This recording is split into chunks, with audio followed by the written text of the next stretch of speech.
And then of course it'll go into portrait mode like it always does. Oh, yeah, there it goes.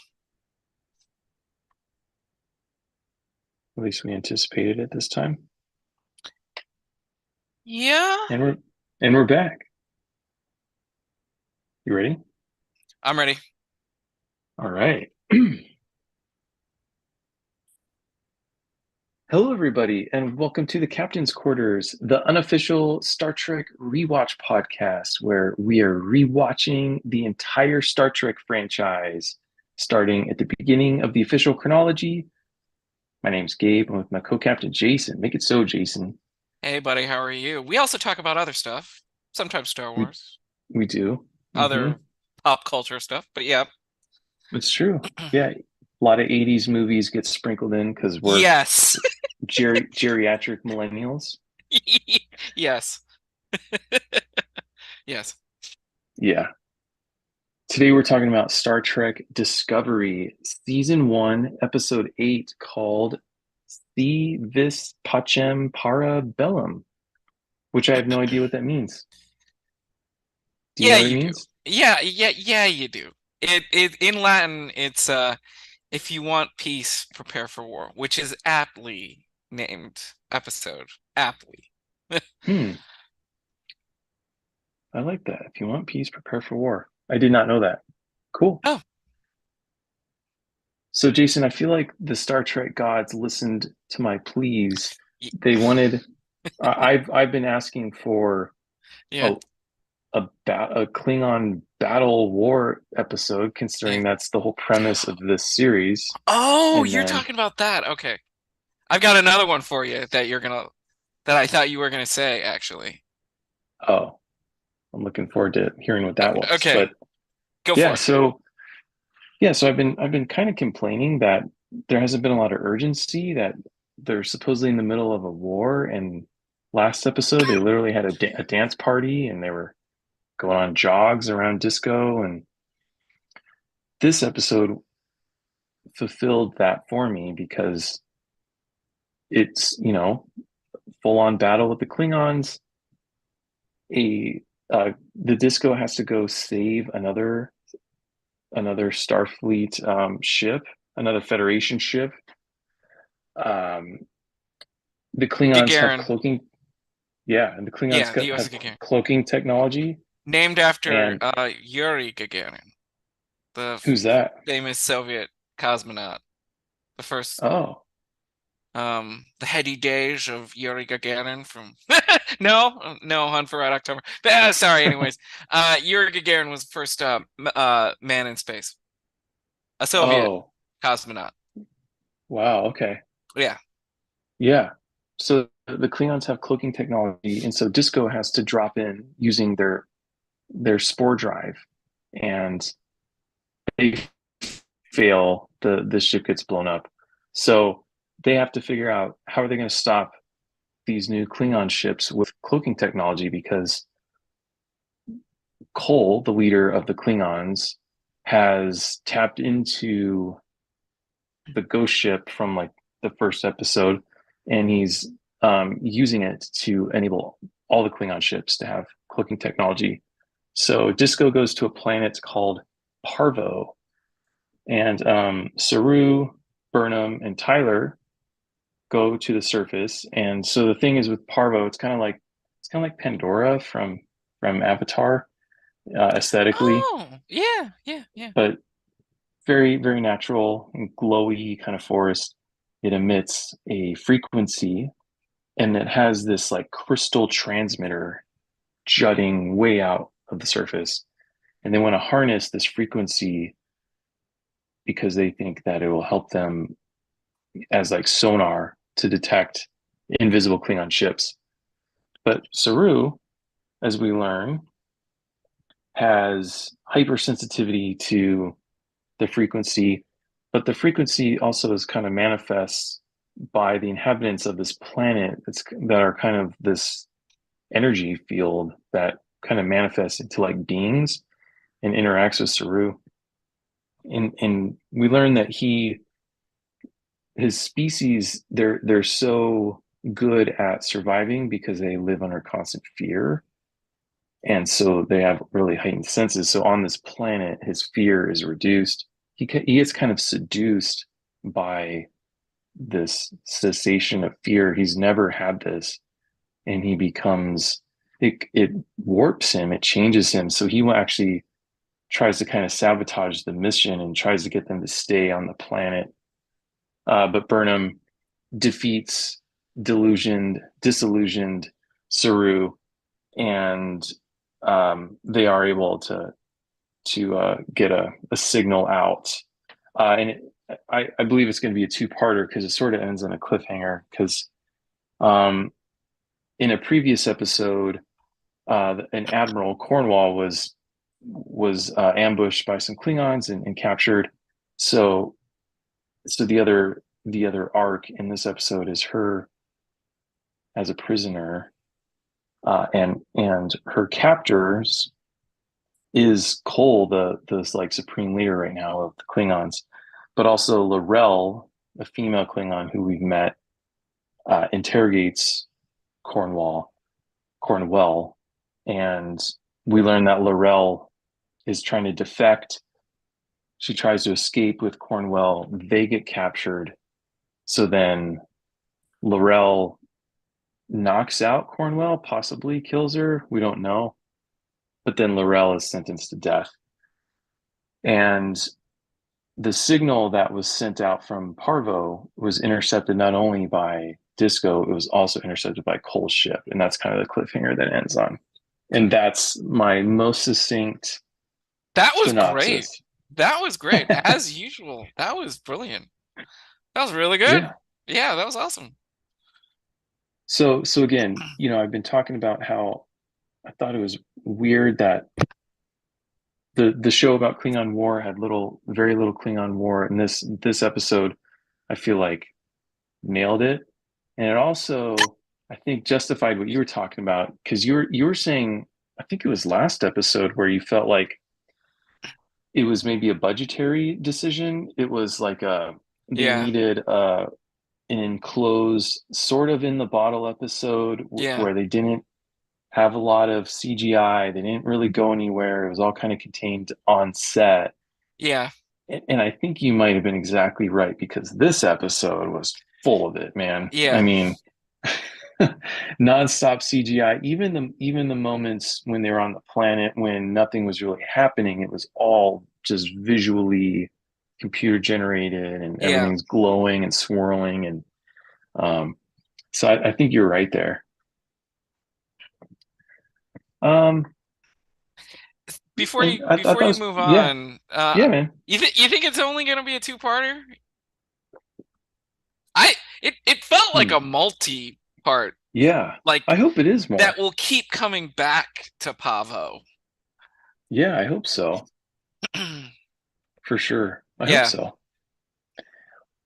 Um, a couple things. One is there was an episode in Enterprise. Oh I meant boy. to look it up before tonight. Yeah. Oh boy. I was hoping you'd remember, but do you remember the one where they encountered, I think it might have been in the Expanse, um, where they encountered soul-like orb, like things that would inhabit them, and then kind of, I think they ended up inhabiting the crew and saying like, "Hey, we've never experienced a corporeal Oh, life, so yes. we're gonna possess Yes. you Yes. to your Yes. detriment, Yes. but we Yes. we want to." You remember that one? I do Yeah. remember that one vaguely, though. Vaguely. Yeah, but I do remember that. Yeah. I think it was in The This Expanse, though. I think, yeah, yeah, this you're right. this episode reminded me a lot of that. To the point where I kind of wonder if it was like maybe sort of the same alien Oh, species. interesting. Interesting. Um, so Star Trek has done this a couple of times. They do these, they have this franchise has kind of a history of doing these sparkly non-humanoid beyond our non-formed aliens like the Pavans. So, but Okay. yeah, no, it could be from like Enterprise, but in the Next Generation, in Hmm. the original series, I want to say there was. I know for sure in the animated series, there's been non-formless aliens, kind of like a gas or a cloud or, these kinds of things. Or like the prophets from Deep Space Nine. So yeah, Star Trek does have a history, I guess you would call it, with these non-corporeal or non-formed life forms, possibly the next step in our evolution. Yeah. You know, and I remember at the time, I remember when we were talking about it, Hmm. it seemed as if those aliens, whatever they were, I don't know. They were kind of like like the souls of Yeah. it was almost like they adopted the idea of a soul, like from a Christianity's perspective. Like, Yeah. I would agree with that. Or yeah. I was thinking about like more of a formed of the Force from Star Wars, if you will. But yeah, no, yeah. I could definitely see it being souls since um um every living thing had its own harmonics resonance on the planet of Pavo, which was driving Saru kind of bonkers. Were they called Organians? Yes, Organians from the Organians? original series. Yeah. Hmm. Okay. From the So I original believe, series, they were Organians. Yes. well, I believe the ones in Enterprise were also Organians. Oh, okay. And Oh the boy. episode was called The Observer Effect. And we hosted a podcast about it. Yeah, Yeah. yeah. Okay. Yes.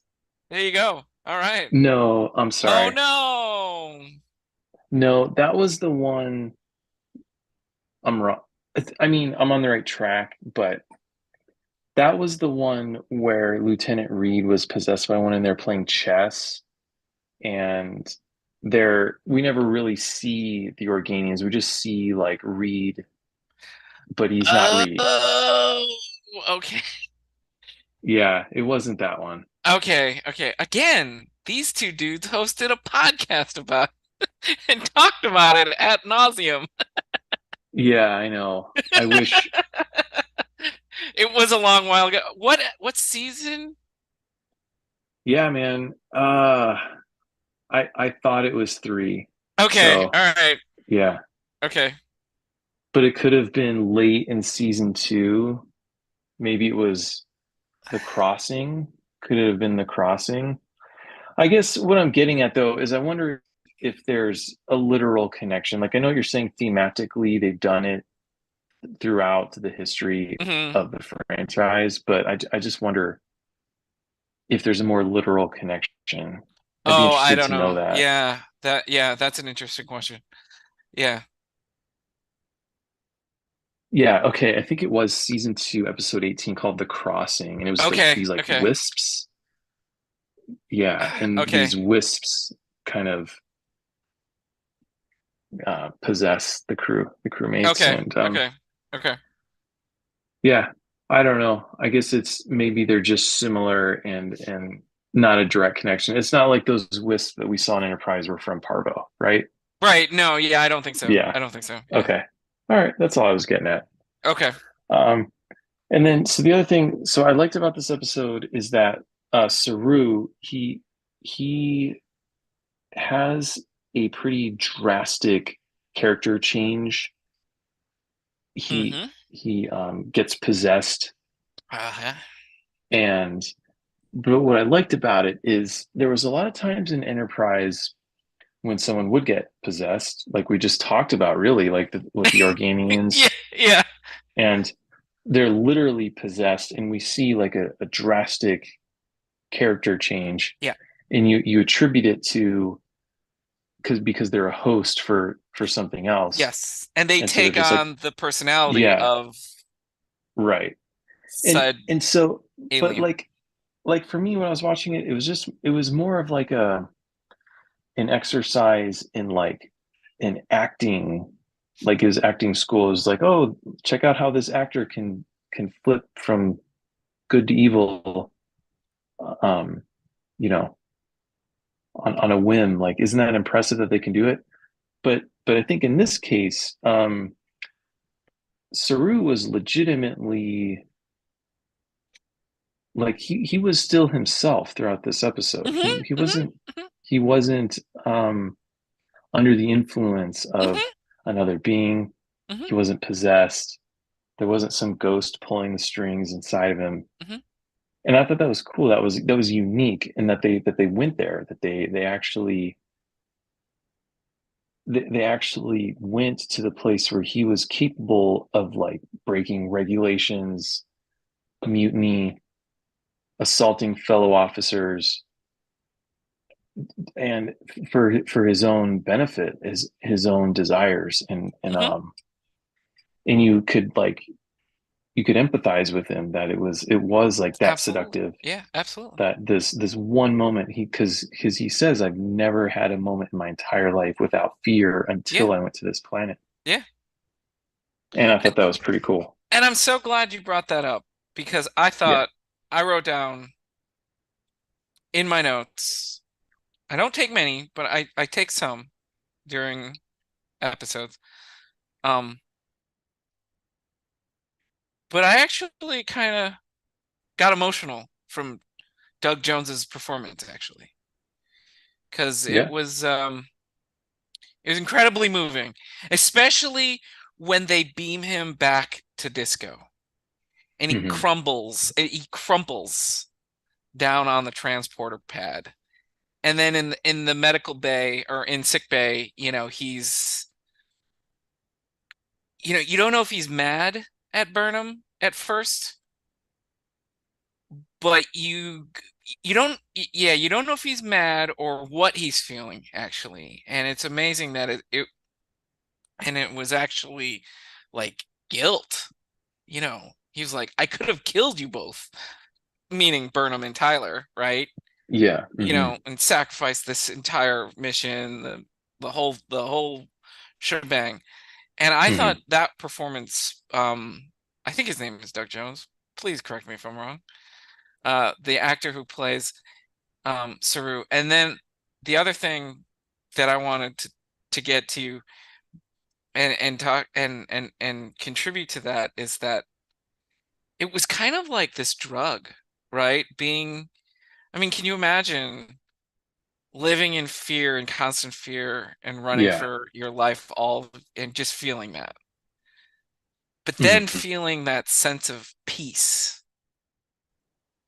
and it's kind of Yeah. like a drug, and you just want more, and you just want to do that, and you Right. want to be there. And like you said, he turns, but it's not malicious. I mean, it is malicious in a sense that he crushes the two communicators, and he Yeah. beats up Tyler and nearly kills uh Burnham, and he lies to them, et cetera, et cetera. But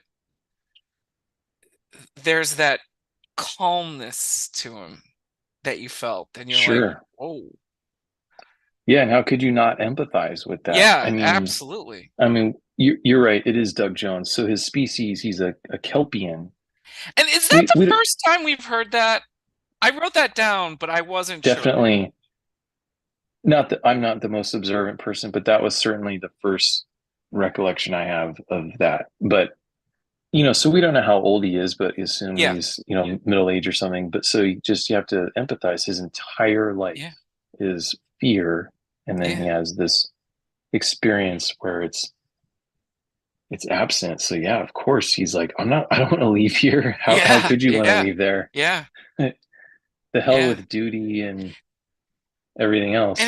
it was amazing too. I don't know how you reacted to it, but I was like, at first I was like, is this the like again that like we talked about earlier, if you skip back or rewind back, like we were talking about how some of the aliens in Star Trek kind of they our main character becomes them. They become that host and Yeah. this time I was like, is that happening now or is this something else going on with Saru? Is this just him wanting Yeah. more of that silence or I mean, peace? I think they left it a little bit up to interpretation. I think you could argue either way, but um, in those other instances that we were talking about, for sure, it was Yeah. just them being possessed. And Yeah. yeah, but in this case, it could go either way, really. And the fact that they didn't have a moment where, I mean, he did go to sick bay, but they didn't have a moment where the doctor was like, okay, the parasite has been eradicated Right, and right. you should be feeling back to normal any minute. You know what I mean? They Yeah. didn't have that. It was like, Yeah. And so did you yeah. feel that? Did you sense that or at any point, or was that like, oh no, he's just found this different Zen-like state and he wants to keep it that way? Yeah, I thought it was the latter. Oh, okay. Yeah. And Yeah. I thought it was cool they went there, man. I thought that was awesome. Because like this show even has done what I'm talking about with Stamets. Stamets had a Yeah. drastic, his character had like an inflection point when he went from tight ass to hippie, and it was 100% from exposure to the mycelium. And that But happened in this episode too. yeah, and then in this episode, interestingly, he kind of reverts back to his old self. And why was that? Was it overexposure or he Yeah, yeah, so at the, like he and Tilly were having that conversation where he mhm. so to bring the audience back, to bring our listeners back, he again connects himself to the spore drive. This time he's got like, connection point like nodes in his arms, in his forearms actually. And he's he makes the jump and he accidentally calls Tilly Captain. He's like, "What are you doing here, Captain?" And Yeah. Tilly's Hmm. confused. And then later on in the episode, Tilly is having a conversation with him. And he finally opens up and says, there are times where I don't know where I am. I sometimes I do know, and sometimes I don't. And I think, and please chime in here if from what I thought was that he was kind of scared. He's getting scared, right? Because he doesn't know, Yeah. is he in the mycelium network? Is he somewhere in the space-time continuum?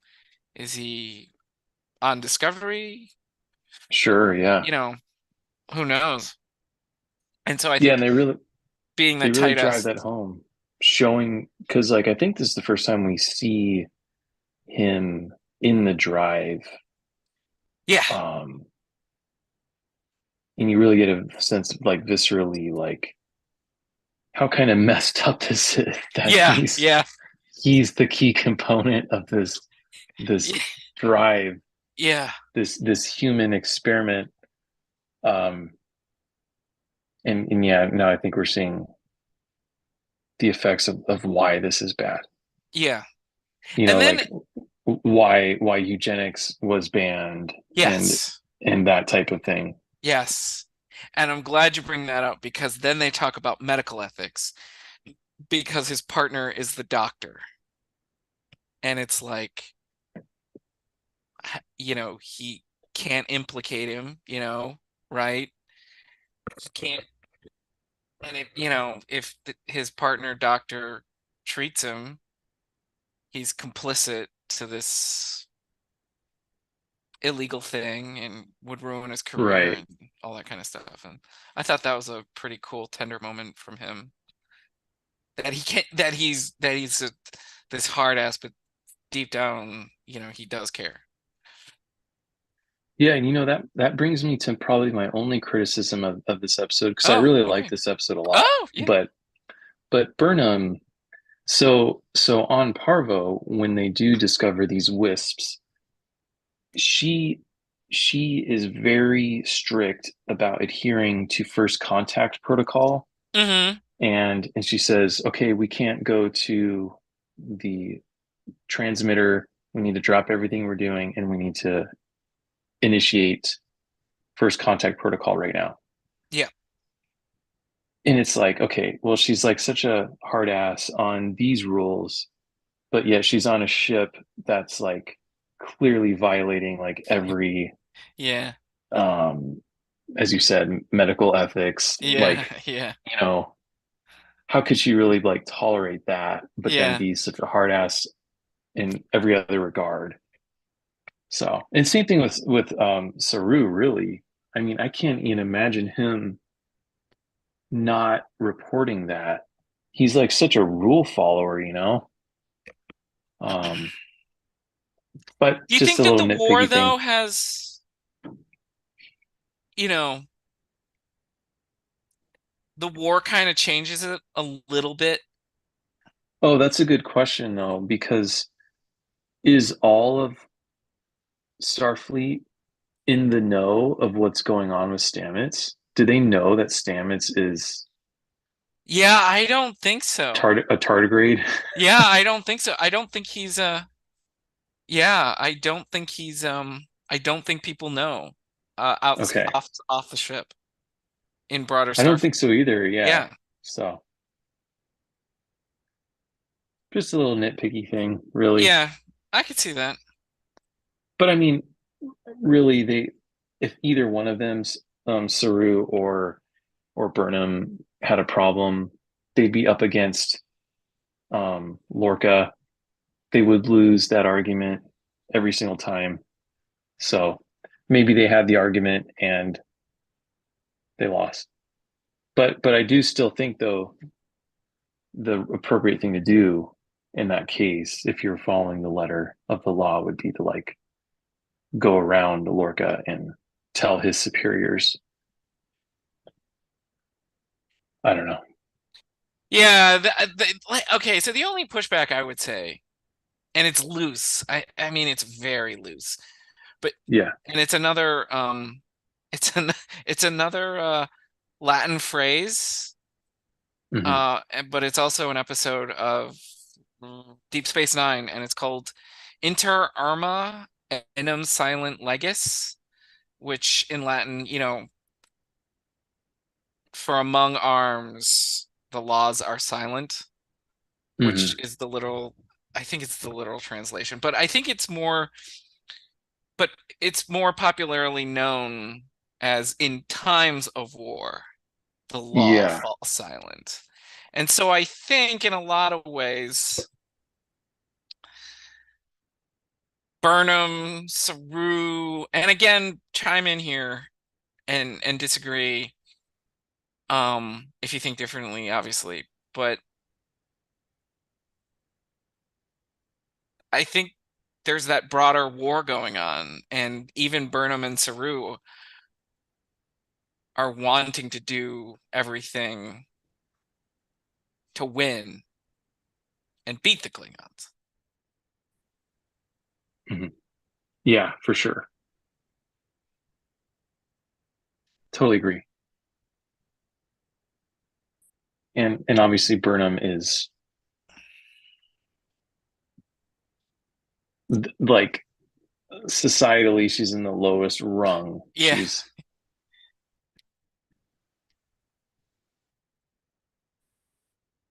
She's a felon yeah, or something to that effect. Yeah. yeah. Well, she says it to Tyler. I mean, after the war is over, um, Yeah, she has to serve life in right. prison. Back to the clink. Yeah, exactly. Back to the clink. Yeah. Life Speak sentence.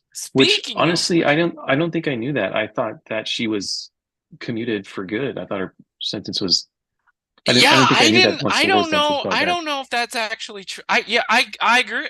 I thought so too, buddy. I didn't know that. I thought that, because she's wanted by Lorca and serving on Discovery, that it was commuted or, Hmm. sentence reduced or whatever the case might be.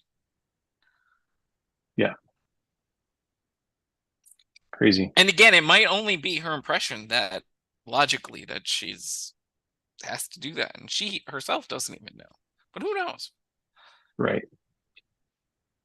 Sorry, I cut you off. What were we going to say? Yeah, Do no, you I was remember? just gonna say, we get a needs of the many Oh, you're right. We discussion in do. this episode. Yeah. Oh, Yeah, we didn't. I completely glossed over that. yeah. So Not it's only between that, but what it led up to. because it's between yeah, because it's between Tyler and Burnham, right? They're talking Yeah. about their future. Hmm. And they get a smooch, and Yeah, they do. Yeah, they do. Yeah.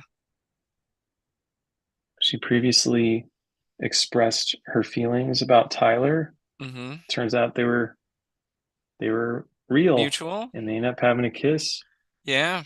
and they even kind of discuss um, going AWOL Yeah. together. Yeah.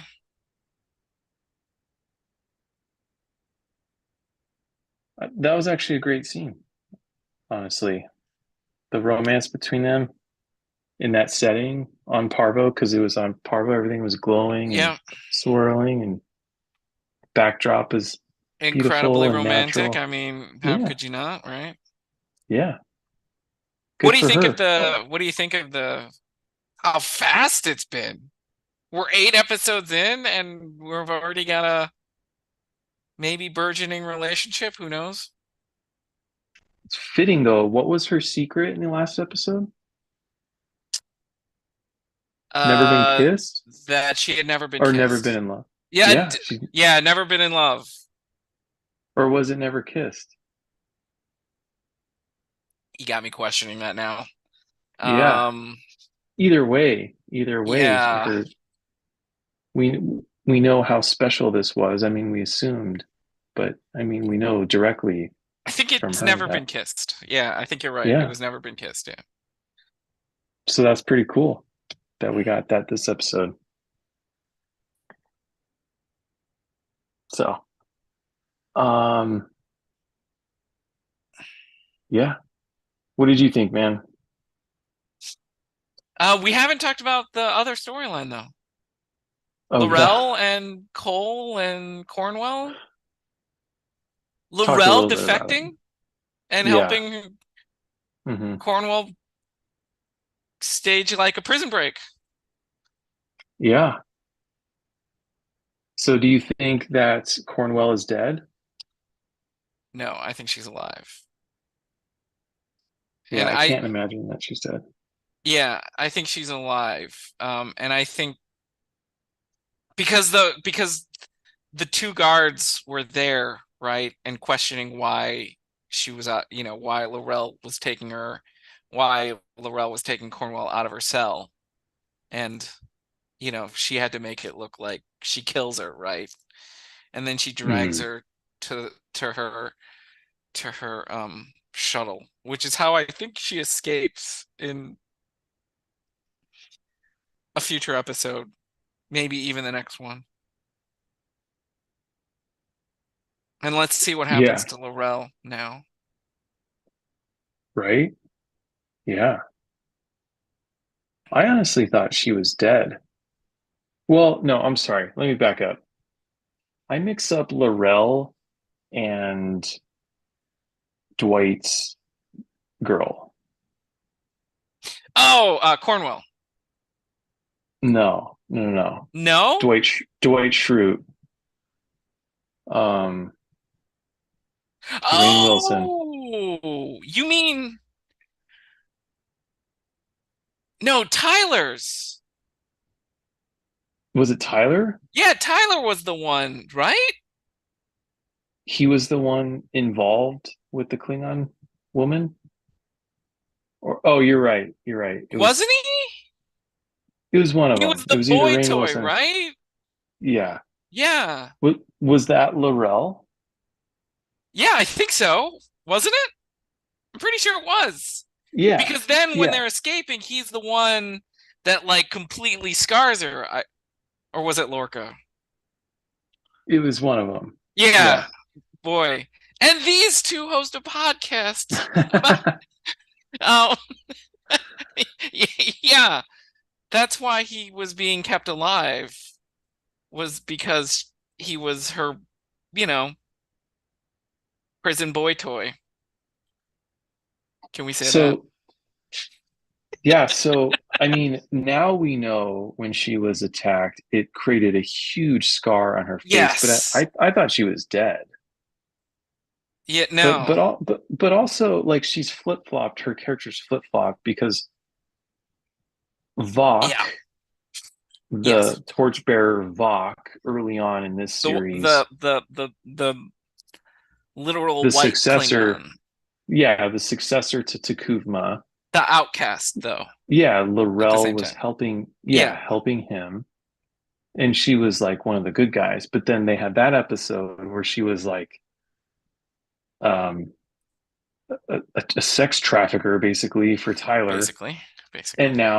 and now she's back to defector helping Cornwell. So she's an odd one for sure. Yeah, I think that just means that she's like the survivor and that she has to do, she has to do whatever she thinks she has to do to survive in this situation. I would like to see Kind of her like, spyish, right? yeah, oh sure, Double agent. I mean, yeah, I know what you mean. I would like to see though, like along that vein, her actions with the boy toy are seem yeah. very self like fulfilling and like not self-serving but not necessary to like okay, like later on in the show it'd be nice if there were like, yeah, she was just doing that for appearances to come Yeah, across yeah, as yeah. evil Yeah, and Klingon. yeah, yeah. But I really hope they like specifically call that out, and where she has to apologize, like or say like I'm not going to apologize, I was just like putting on appearances for my brothers, you know, Oh, gotcha. Yeah. Ooh, that would be really interesting. Ooh. because I don't like Man, the now I inconsistency. want that to happen. Because I don't like the inconsistency. I don't like the how she flip flops See, from I think that's done villain to very hero. specifically though. Okay, I think that's done very specifically. I think they do that because that she has to survive in these different circumstances because there is a leadership vacuum, right, in the Klingon Empire. hmm, Because ultimately, I think she is at her core loyal to Vok. yeah, agreed. Okay. By the And way, where is Vok? I have no idea. I thought they were marooned on that same Yeah, uh dead ship, right? yeah, Didn't she maroon herself yeah, on the ship with him? yeah. But Yeah, so I have now, but no idea. somehow she ended up back with. Well, somehow she ended up back as the prisoner of Dwight and Tyler, Right. and now she's with Cole. So Yeah. she has some magic transporter. She just Yeah, she's got to. zips around the galaxy. Yeah. S- Something.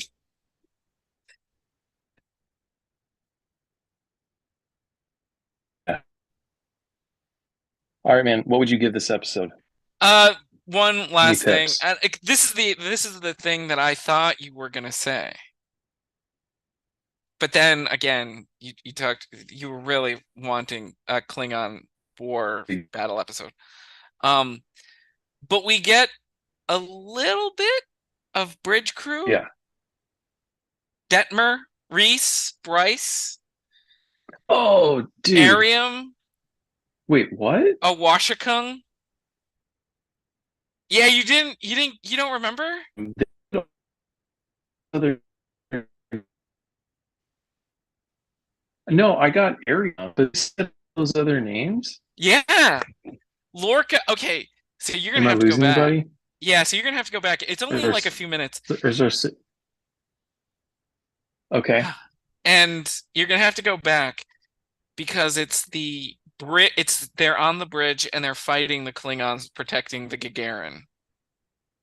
And the captain Hmm. goes, Detmer, blah blah blah, attack at pattern Alpha Beta Charlie, whatever. And Detmer is our female Helms person, the one with the eye implant with the thing running along the side of her head. And then Arium is the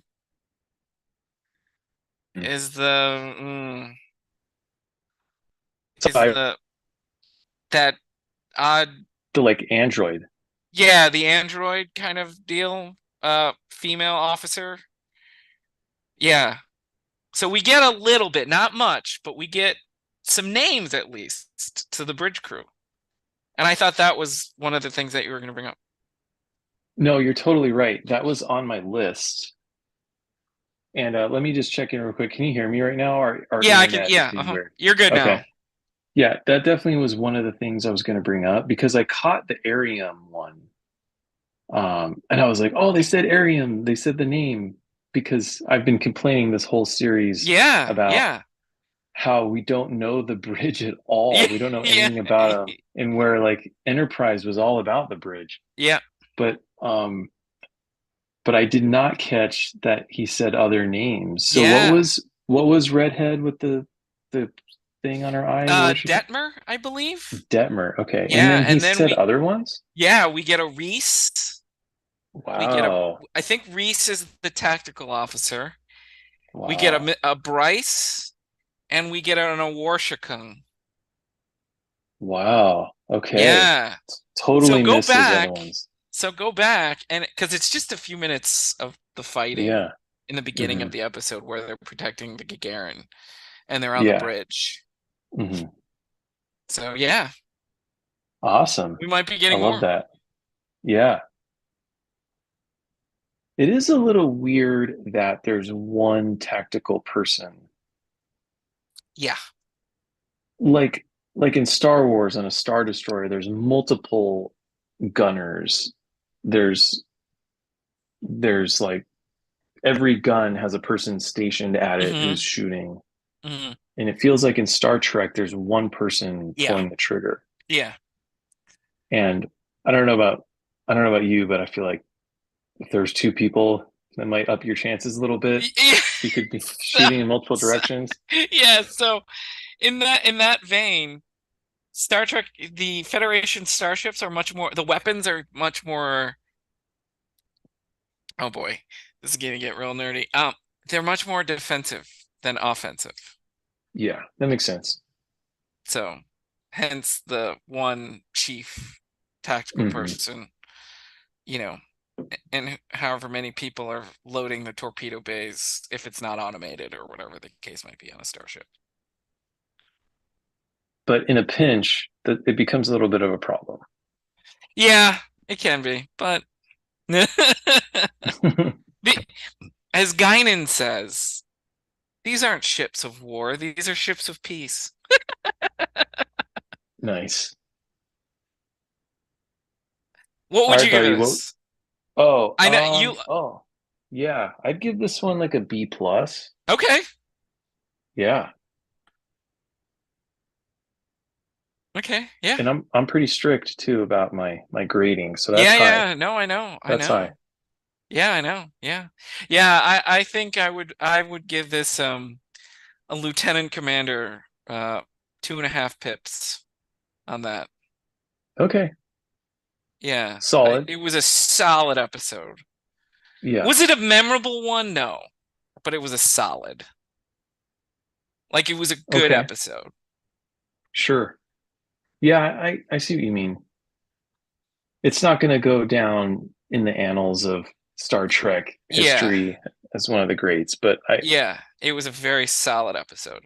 yeah, And I will say that it gave you it gave me like a little bit of original series when they're on hmm Pavo and interacting with the Pavans. It was a little yeah, Deep Space Nine. It had hints of the next gen, but it's very I'm getting this very Discovery sense of unlike a lot of other series, it feels like Discovery has captured its footing very early, sure, and we're yeah, getting that ethos of Discovery already mm, as a franchise as part of the franchise. got it. Yeah, I totally agree for sure. And it's interesting too. It's um the like it bothered me a little bit this show how like kind of unhinged people can be and overly Yeah, emotional, but I kind of like it now because there's just it seems like is a lot at stake for the characters and you kind of exactly. care about their plight. Yeah, So exactly. And hence why it's starting to feel like it's gaining its footing already. yeah, hmm for sure, man. Yeah. Well, was there anything else with this one? Mm, no, I think we covered it. Cool. Yeah. Anything else in the broader sci-fi world? Um, Not really. Okay. Um, uh, oh, actually, a live action Legend of Zelda movie has been announced What? officially by Nintendo. Whoa. Yeah. Is this the first? Oh yeah. Oh yeah. Okay. I wasn't sure. I thought there might have been one from like the 80s or There was a 90s. cartoon. There was a Okay. Okay. cartoon, Okay. but that was like a situation where it was licensed. It wasn't like so like this is being produced by Shigeru Miyamoto, who created Zelda and Mario. He's one of Oh. the OG Nintendo executives, Oh. producers. Uh, Oh. whereas that other thing was just whatever. Yeah. Um, It was a one-off? well, it was like multiple episodes and I think multiple seasons, but it wasn't like Nintendo people were working on it. Maybe they had some oversight Oh. over it, but Okay. yeah. Um, Well, that's gonna be yeah. okay. I I'm know it's I'm early. nervous. What? Yeah. Yeah. Okay. I was about to ask you what your initial like gut reaction was. I Like, are mean, you excited? Do you I'm do you definitely already worried. like have you already played the movie in your head and you're like, whatever comes out is gonna be a little disappointing? Yeah, I just think there's just no way it won't be disappointing at some level because I hate to say it, Jason, but like unfortunately, a big part of Zelda is like even though Link is diminutive, he's like this Adonis. He's perfect. Um, Okay. like he like looks perfect Okay. Okay. and he's silent. He's a silent hero. So he doesn't like necessarily scream personality. He's just the embodiment of courage. Okay. His defining trait is courage and self-sacrifice and sort of leading the charge and just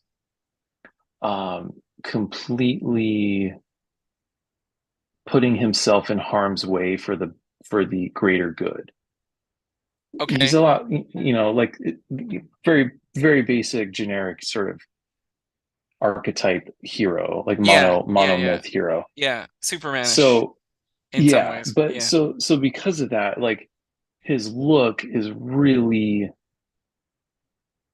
on the forefront because it has to compensate for so much of lack of I backstory get what you, and yeah, okay. other character. And so I just can't imagine them finding an actor. So the Link that we know now was really from Ocarina of Time, that model. And they have flat out said, Nintendo has flat out said they made basically a 3D Leonardo DiCaprio, a young like Romeo and Juliet era Leonardo DiCaprio. Oh, they've said that. Yeah. Wow. And so, you Wow. can't get Leo to do it now. He's too old. Yeah. And I'm sure they could find a good-looking young actor, but is he going to have the chops to carry Yeah. this massive And do endeavor? they have to bring him, do they have to CGI his height and I don't know. That's a make him good question. short? I don't know. I don't Like know. Hugh Grant in the upcoming, I I don't forget know. what movie. Oh, I saw that. Yeah. So he's not like that small, but he's like short. Like, Okay, okay, okay. yeah. He's not like an elf or something. He's not like, Oh, but he's he not, is.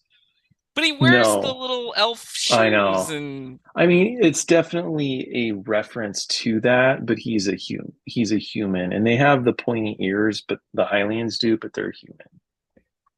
But he is like compared to everyone else when he stands by other characters, he's the shortest one. So okay, okay. yeah, And then the other thing too is, do you think he's not? Do you think they're gonna do things in the movie where you're like, no, that kind of like spoils it a little bit, right? Like, I know you're big on like, theories, and yeah. then are you worried that they're gonna have an explanation to certain things that not necessarily need It's one, and you're like, it's oh, it's impossible. not. It is impossible that they will then not do that, not do something that irks people, Yeah, quote unquote, violates the lore. yeah, Impossible. okay. Yeah. So definitely nervous. The live action thing for sure. Everyone was hoping, I think we assumed after Mario made $1.3 billion, the Yeah. Mario movie, they're like, oh, That it wow, would be okay. animated? Yeah, they thought it'd be animated, but they thought it'd be Oh. like anime, like Studio Ghibli style, Yeah, yeah, yeah, yeah, yeah, yeah, yeah. because I mean, the most recent games already borrow so heavily from that anime studio's Right, style. right. So I think people thought it'd be a shoe-in for that studio, but they went a completely different direction. So, oh man. Okay. So I see what I hope they don't do, because Mario, did you see the Mario I movie? didn't. We Yeah, have not. so it was all comedy. It was like everything was like teeing up the audience, like, hey, Uh-huh. remember this, remember this, remember this. And it Right, was just right, constant. It was 90 minutes of that. It was right. Easter eggs and references. And it was funny, like, oh, there's that thing that I remember, and to a comedic effect. But like Zelda isn't. It has goofy moments, but it's not like funny, and it's not like that kind of entertaining. It's Yeah. it's like Lord of the Rings. It's I was like about to say, I'm like, are we gonna get like a Mr. Frodo kind of deal? see, that's the way they should do it. They should make an epic, like three movie epic, Uh-huh. like each one's 3 hours. And Uh-huh. I mean, they should have done a mini series, really, like or Oh. series like Game of Thrones or something. But Oh, interesting. You would have rather had a mini series or a yeah, TV series. Interesting. yeah, but I Okay. think the issue there is they don't have a streaming service to play it on, Right. you know? Huh. Whereas HBO has HBO and they can make a Right. series. And so I don't know. Anyway, so and I did the math. So the Mario movie was like officially announced. There was rumors leading up to it. It was officially announced in January of 2018, and we didn't get the first trailer until October 2022. So almost 5 years. Hmm.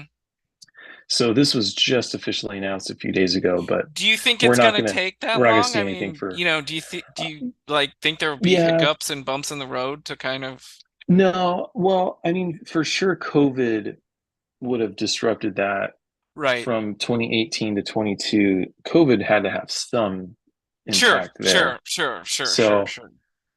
but so I'm guessing I'm just gonna say 3 years. I'm sure it'll be Okay. yeah, but we'll see. Interesting. Yeah. And it's gonna be Western, like it'll be have Western actors. Oh, see, Won't that's a be. great question. That's a really great question. I mean, now that it's not animated, I gotta assume it's Yeah. Western. Yeah. Yeah, yeah. So Okay. kind of crazy, man. All right. Hard to Well, believe. that's awesome. I'm kind of excited for you Yeah, because man. I know, I know you say all of those things. Like Yeah. you're nervous and very well should be because you're a big fan. But I could Mm. still see you going to like the midnight showing Oh, before it yeah. opens, and then the Absolutely. 4 p.m. showing like 2 days later, and then Oh, yeah. again and again There and will be again. multiple viewings Yeah, I figured. I was like, because I'll have to make a video and say like, "Hey, right, there's all the exactly. Easter Yeah, eggs in the exactly. And like, man." kind of Yeah. watch it in a filmmaker's perspective and be like, Yeah. okay, that's the owl from Grayskull, Yeah.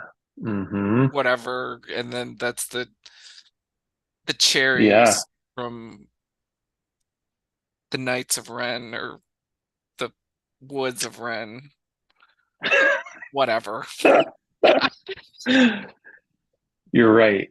I'll have to see it. I'll seriously, dude, I will have to watch it like 5 times in the theater just to record all the Easter eggs and Like stuff. And visually record, not pirate yeah, record, people. I don't know, man. I might have to. Just kidding, Nintendo. Don't come after me. Anyway, Yeah, well, let's wrap it up. yeah, Everybody, thanks for watching and listening. We have a Patreon, which you can find the link to on our X profile, FKA Twitter profile. And we appreciate you watching and listening, subscribing, and it's been great. And we have so much fun doing this. And Jason, thank you as always. yeah, always. Love hanging out with you, man. Yeah, for sure, buddy. And Ditto. I'll see you next week. Yeah, take care, buddy.